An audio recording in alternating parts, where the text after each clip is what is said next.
whole class is Pacifica and Māori students.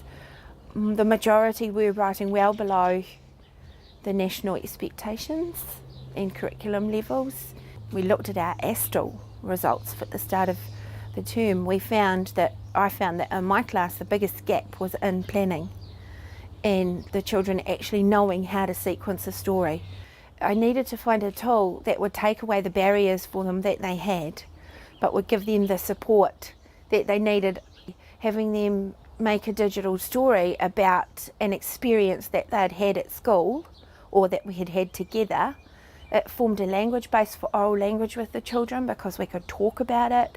The children could speak to each other in Samoan and Tongan and talk about the pictures and talk about each other because they owned the experience. So a way to remove that barrier for the children is to take photographs of their language experiences, put them in folders for beginning, middle and end like this, and the children have to select the photo that they want to say that this is the beginning of my story.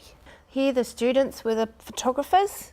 We've talked then as a class about what's a good photograph, what's not such a good photograph. They own the photos because they took them.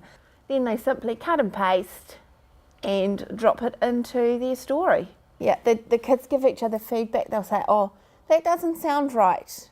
This part here doesn't make sense. And so they can isolate what they want to edit. So we've tried to link the reading and the writing cues. This part made sense, or you said. So when the children are doing it, you can hear the communication and it's linked, it's the flow over into reading, which is really good. The most successful changes I have seen through doing digital stories and turning them into audiobooks is that the children have created instead of consumed. The children have access to things that are in their first language. They know that their first languages and themselves are valued and celebrated. They use these every day within the literacy rotation in the classroom. The main improvements for me have been from the teacher when you sit down and you triangulate the data was I started with writing books that showed little to no planning for the majority of the class and no editing, nothing, and ASTL writing that was pretty much all R1. And now, having just moderated this term's ASTL for the end of year's ASTL samples in 2 terms, those children have made a year's progress, which is absolutely brilliant.